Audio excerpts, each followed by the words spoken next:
Hi, welcome to the Gamesplainer. I'm Jeff the Gamesplainer and today I'm gamesplaining Ragusa. So in the game of Ragusa, it looks like there's a heck of a lot going on, and there kind of is, but it's relatively straightforward when you understand what you're doing. On your turn, you will place one house. The houses will get placed on one of these locations. The location where the house is placed tells you what you can action, and you will get to action all three of the surrounding areas. So if I've placed it there, I will get one wood. We keep track of resource with this, so the number 1 goes underneath the wood with the wood card. I would get one ore and I would get one stone. The order in which you get those resources in is entirely up to you. It doesn't matter. Now, in order to build that building, I have to have a wood.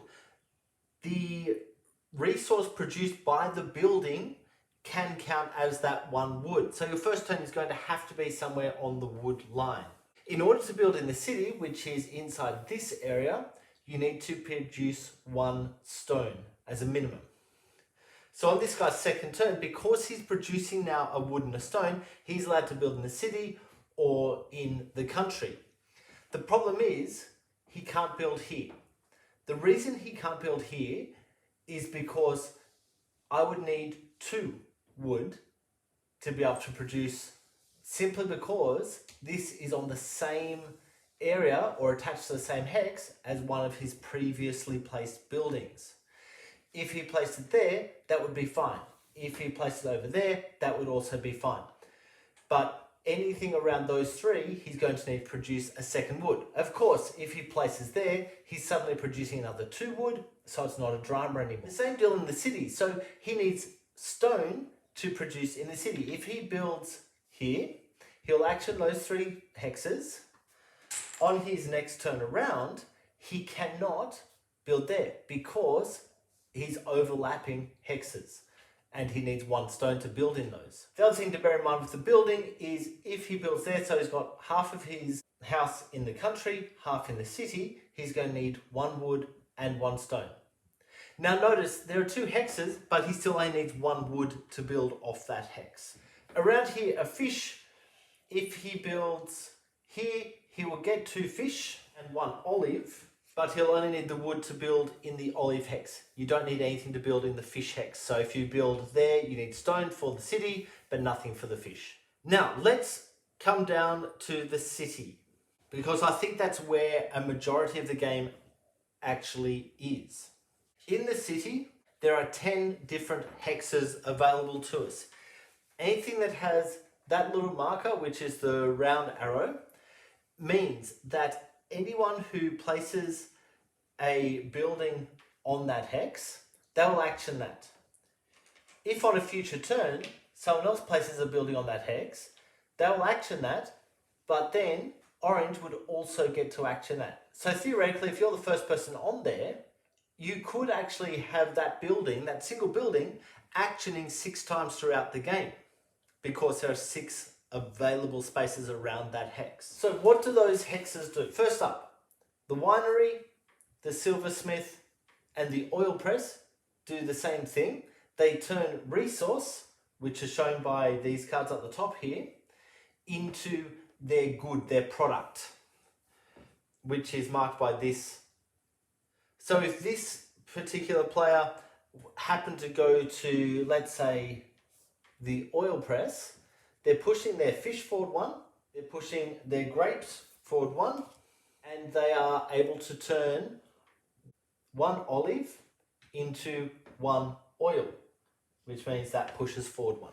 On a future turn, if a different player goes there, they would be able to do the same thing, and then orange can turn 1 olive into 1 oil.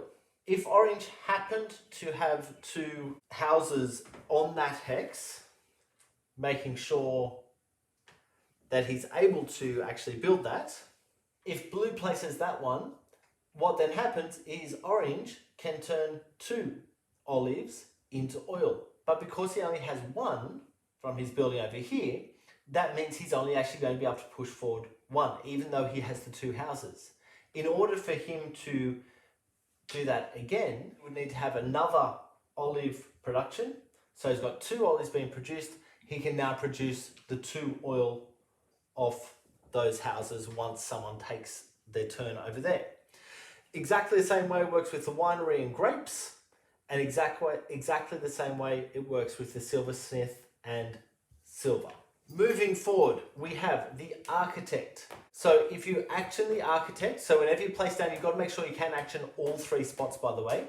When you action the architect, what that's saying is you can put one of these somewhere around the city limits. Let's say, for example, he might place that there. The reason you are placing that around the city limits is about to become evident. If this player then places a marker here, he gets to action the mason, which adds a wall to the town. The way this works is you get 1 point for adding a wall in.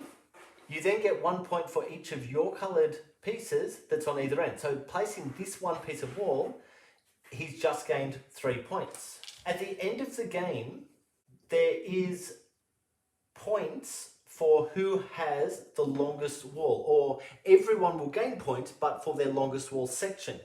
The length of a wall section is dictated by which pieces you have in the wall. At the moment, orange has control of this wall and it's worth 4 pieces, which also means that if blue put a marker in there, orange now only has control of 3 pieces, unless they are able to build with the architect over the top. They're now back in control of 4 pieces, and blue is in control of 2. Unless, of course, they can build underneath that one, and that gives them suddenly 3, and they might try for the 4 by going for the architect. There's going to be a point where purple wants to do something, but he's not going to be able to get past here. So purple at the moment is only worth 1. That's what the wall looks like at the end. Purple is getting 3 points. So 1 for this one and 1 for each of the spots that is connected to the lineup. Okay, moving down. Next we'll have a look at the wharf. The wharf, once again, everyone who is on the wharf is able to action this.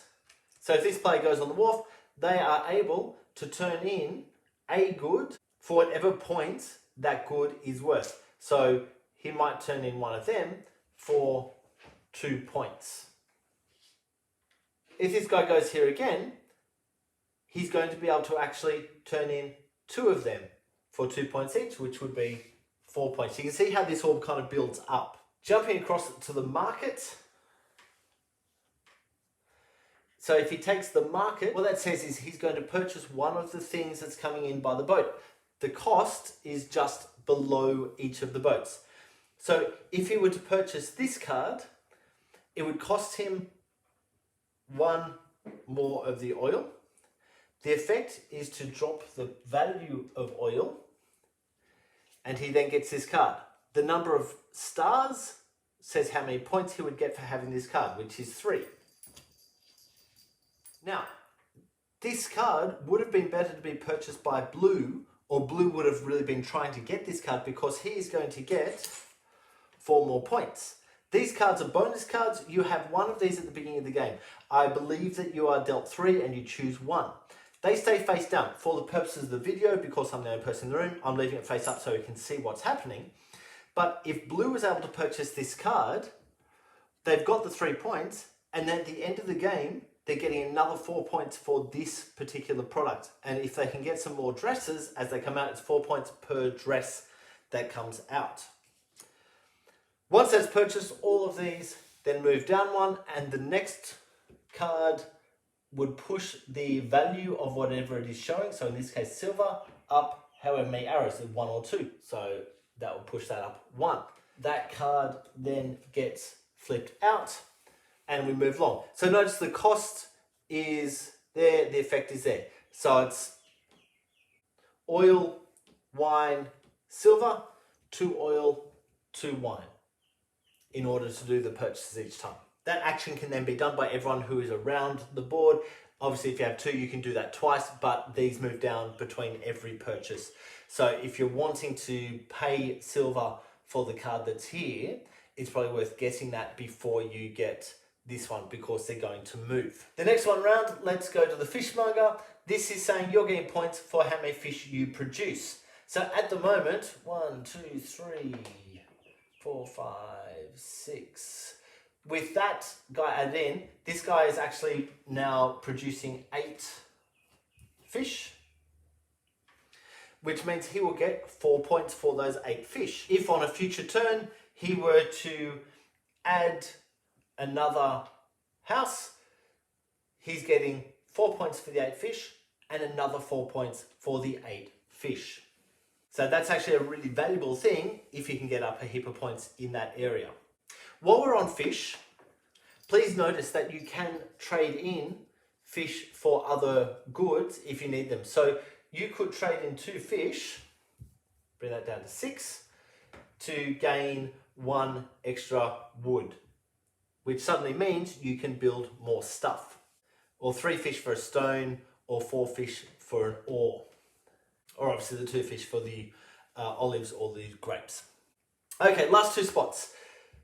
This one is a spot that only actions for the person who places their house there. So if I've placed a house there, what I'm gaining is 2 of these cards that I was talking about earlier. I choose which one I wish to hang on to. There is a list in the back of the rules saying what each thing means. And he might go for this one at the moment because he's got 8 points. These are a maximum of 12 points, by the way. So because he's got 2 of them, that's worth 8 points straight away. So if he grabs that, this then goes on the bottom of that deck. That does not action for everyone else around it. And then finally, the cathedral is going to give you points per house that you've got there. Which means at the end of the game, if Orange has 2 houses there, and that's what his board looks like, he would be able to sell 2 lots of goods because he's got 2 houses. If he has 3 houses, then he could sell the 3rd lot of goods. The value of those goods is in where those markers are at the end of the game. So if they happen to be like that, each set of goods would be worth 6 points, 2 plus 3 plus 1, meaning that he can sell 2 goods, so get 12 extra points for being there. I believe that that is everything for this game.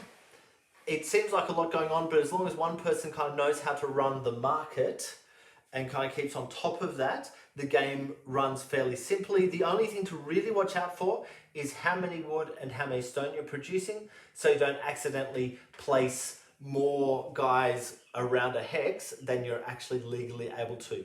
But if everyone is checking with everyone else with that, it usually comes out okay.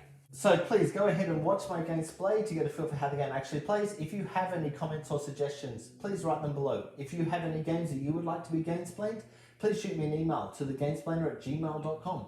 Follow me on Instagram and Twitter @thegamesplainer to keep up to date with the games I'm playing. Subscribe to my videos to keep up to date with the games that I'm gamesplaining. And until next time, enjoy gaming.